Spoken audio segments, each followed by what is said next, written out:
नमस्कार दोस्तों और मेरे प्यारे बच्चों। आज हम बात करने वाले हैं व्यंजन के बारे में। व्यंजन किसे कहते हैं और व्यंजन की परिभाषा क्या है। तो आइए शुरू करते हैं। व्यंजन के बारे में संपूर्ण जानकारी इकट्ठा करके लाया हूँ आपके लिए। मैं पूरी जानकारी व्यंजन के बारे में आपको दूंगा। तो आइए शुरू करते हैं वीडियो। व्यंजन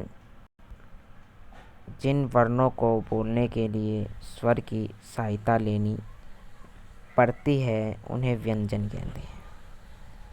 व्यंजन किसे कहते हैं? जिन वर्णों को बोलने के लिए स्वर की सहायता लेनी पड़ती है उसे व्यंजन कहते हैं। अगर हम दूसरे शब्दों में समझे तो व्यंजन उन वर्णों को कहते हैं जिनके उच्चारण में स्वर वर्णों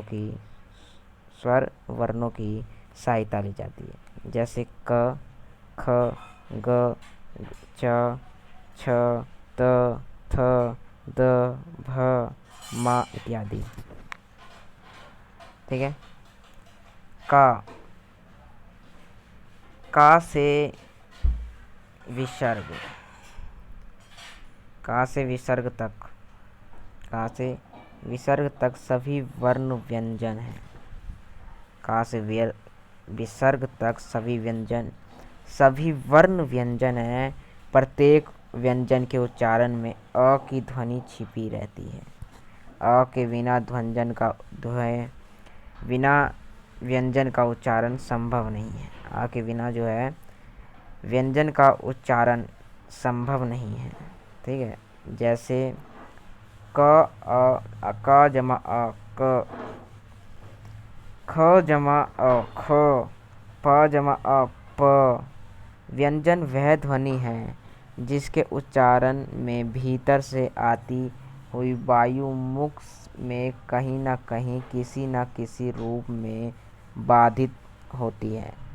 स्वर वर्ण स्वतंत्र और व्यंजन वर्ण स्वर पर आश्रित है। हिंदी में व्यंजन वर्ण की संख्या 33 है। आपको पता ही होगा कि व्यंजन जो वर्ण है उसकी संख्या कितनी है? 33। अब जानते हैं कि व्यंजन कितने प्रकार के होते हैं। व्यंजन वैसे तो 3 प्रकार के होते हैं, पर एक और जोड़ दिया है, संयुक्त व्यंजन। 3 प्रकार के पहले होते थे ये, पर एक और ये जोड़ दिया है जो 4 हो गए हैं। ठीक है। स्पर्श व्यंजन। अब हम जानते हैं स्पर्श व्यंजन क्या होता है। स्पर्श का अर्थ होता है छूना। आप समझ ही गए होंगे, छूना मतलब कि स्पर्श मतलब छूना। जिन व्यंजनों का उच्चारण करते समय जीभ मुंह की किसी भाग जैसे कंठ, तलु, मूर्ध, दांत अथवा होंठ का स्पर्श करती हुई उन्हें स्पर्श व्यंजन कहते हैं। ठीक है। स्पर्श व्यंजन किसे कहते हैं आप समझ गए होंगे। दूसरे शब्दों में अगर मैं कहूँ कि दूसरा शब्द भी है, दूसरे शब्दों में कहूँ मैं, ये कंठ, तलु, मूर्ध, दंत और ओष्ठ स्थानों के स्पर्श से बोले जाते हैं। इसी से इन्हें स्पर्श व्यंजन कहते हैं। इन्हें हम वर्गीय व्यंजन भी कहते हैं। स्पर्श व्यंजन का एक और नाम है जो है वर्गीय व्यंजन। ठीक है। क्योंकि ये उच्चारण स्थान की अलग अलग एकता लिए हुए वर्गों में विभक्ति है। ये 25 व्यंजन हैं, 25 व्यंजन हैं और 5 वर्ग हैं। कौन कौन से वर्ग हैं? एक का वर्ग है। ठीक है। एक ता वर्ग है, एक चा वर्ग है, एक त वर्ग है और एक पा वर्ग है। ठीक है।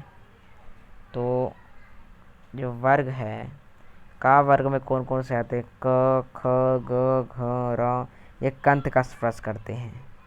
और चा वर्ग में जो आते हैं वो होते हैं च, छ, ज, झ, न, ये तलु का स्पर्श करते हैं। और जो त वर्ग में आते हुए हैं त, थ, द, ध, न, न्ह, थ, ये मूर्ध का स्पर्श करते हैं। और त वर्ग में जो है त, थ, द, ध, न, ये दांतों का स्पर्श करते हैं। और पा वर्ग में पा, फा, व, भ, मा ये होठों का स्पर्श करते हैं। ठीक है। अब अंतः सथा व्यंजन के बारे में जानते हैं। अंतः मतलब का अर्थ होता है अंदर। अंतः का अर्थ का होता है भीतर। उच्चारण के समय जो व्यंजन मुंह के भीतर ही रहे उन्हें अंतः स्थान व्यंजन कहते हैं।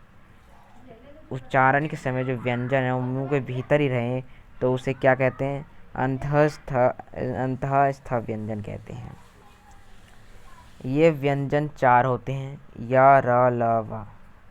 इनका उच्चारण जीभ, तलु, दांत और होठों के परस्पर सताने से होता है, किंतु कहीं भी पूर्ण स्पर्श नहीं होता है। अतः ये चारों अंतस्थ व्यंजन अर्ध स्वर भी कहलाते हैं। अब इन्हें अर्ध स्वर भी कहते हैं। किनको? या, रा, ला, वा को। ठीक है। ऊष्मा व्यंजन। अब तीसरा जो हमारा ऊष्मा व्यंजन के बारे में बात कर लेते हैं। ऊष्मा व्यंजन का अर्थ होता है गरम। ऊष्मा मतलब गरम। ठीक है।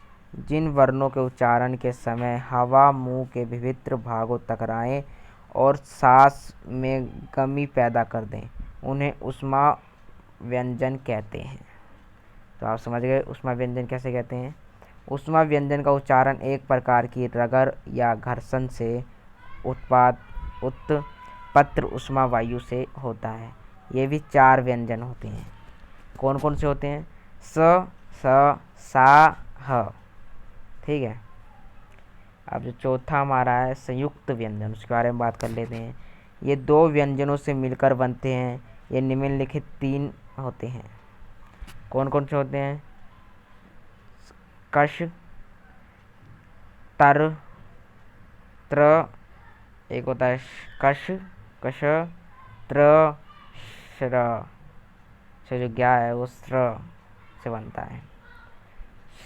कश, त्र, ज्ञा ये तीनों हैं, ये संयुक्त व्यंजन है। ये किस किस से बने? का जमा सा जमा आ से, मतलब का जमा सा से बने। और जो दूसरा है वो बना है ता जमा रा से, और जो तीसरा है वो बना है सा जमा रा से। तो ये पूरी जो व्यंजन है उसके बारे में संपूर्ण जानकारी थी। अब आपको पता चल गया कि उस व्यंजन क्या होता है, उसके कितने प्रकार क्या होते हैं और उसका परिभाषा क्या है। तो धन्यवाद। फिर मिलेंगे अगले वीडियो में। ऐसे बने रहिए।